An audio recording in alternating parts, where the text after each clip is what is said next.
Hey YouTube faithful, Heavenly Prepper here. Today I want to ask a question, and that question is, do you ever get stacking fatigue? Stacking fatigue. And the reason I ask is because it happens to me from time to time.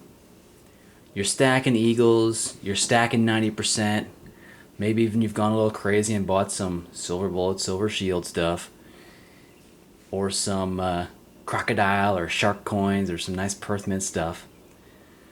But let's say you're stacking mainly for the purposes of an economic reset, where your best buys are either generic silver, but more along the lines of 90% constitutional silver or American Silver Eagles. That's what I try to stick to, at least lately, the more I focus my stacking. And it's easy to get fatigue when that's what you stick to, because you don't see the cool new stuff, or you're just adding another 10 to 20 ounces and putting it on your stack, and it becomes less sexy over time. And this is especially the case if you are a member of Facebook and you get to see friends, relatives on their fun family vacations, buying their new things and posting it the next day, and all the consumerism.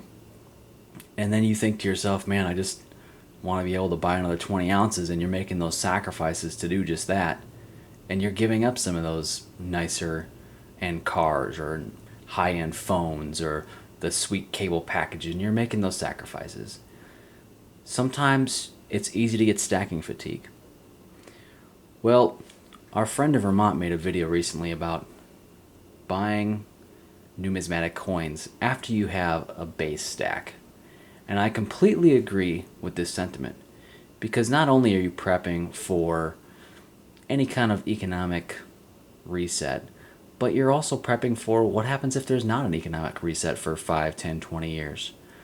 I might have these nice numismatic coins that could be worth significantly more. And especially if those coins are a nice value play. Low mintage stuff to get that's in high grades, and the sooner it comes out, the better you are able to make a gamble on that, I guess, if you will. You can get some nice key date Morgans, but you're going to pay for them because they're not new. And I know a lot of people have problems with modern numismatics, or think the term itself is an oxymoron. But someday, those coins will be rare. Most likely. Especially for low vintage stuff. So again, based on demand, those could be a great play or not. Well, here's what I do when I get stacking fatigue. And I've branched out on this for a little bit now. And it goes along the lines of what our friend in Vermont was saying in a video not too long ago. And this is from Argent Agent 47. So many of you might be able to determine what this is. Or maybe I'll just give it away in the title.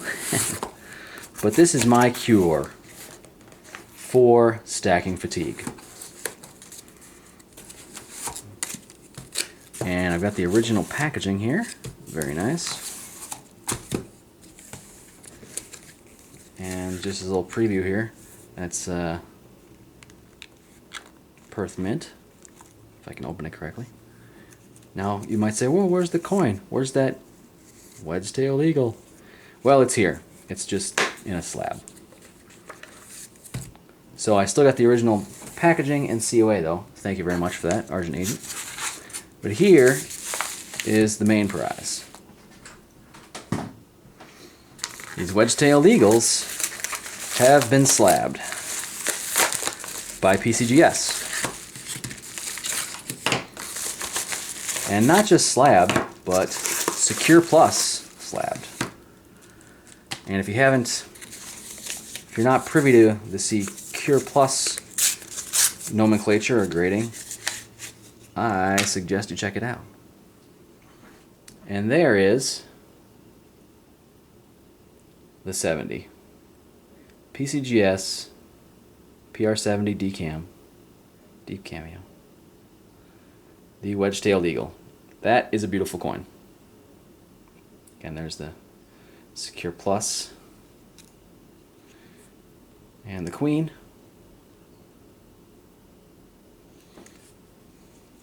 Nice looking coins. And so I've got two 69s and two 70s in here.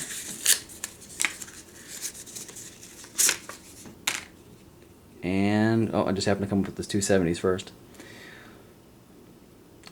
And you'll be hard pressed to tell the difference between a 69 and a 70, even under a 10 times or 20 times loop.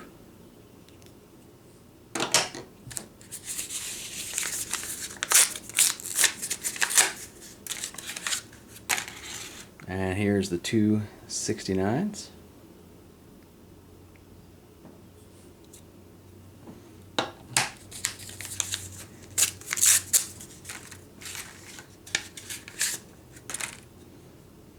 And the final one. So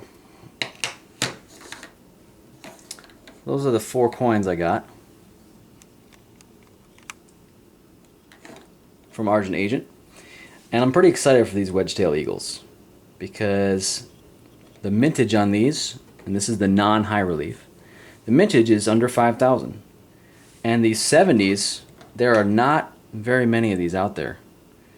I'll have to look at the population count. Maybe I'll put it in a subtitle here on the video. But the population is fairly small due to some issues in transportation of these non-high relief Wedgetail Eagles. And with a mintage of 5,000, gosh, they have potential. Okay. Now these aren't cheap.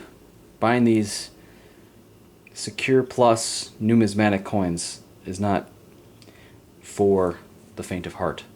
But it's a gamble, and I like getting a numismatic play from time to time, after getting a base stack of silver and gold, of course.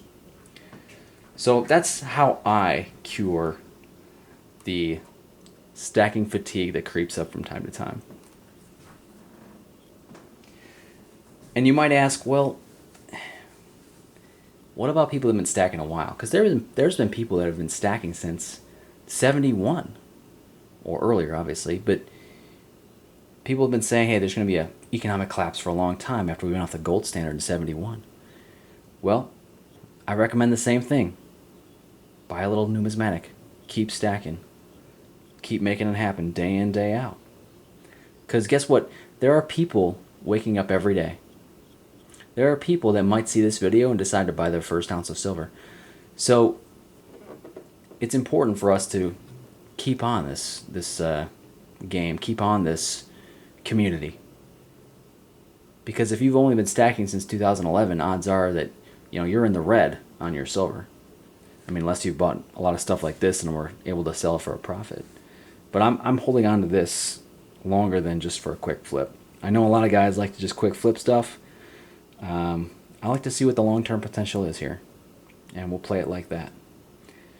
So when others around you are going on nice vacations, buying new cars, new cell phones, new iPads, and all you've got is a few coins, don't let that stacking fatigue get to you, and remember why you're in it, for the long haul.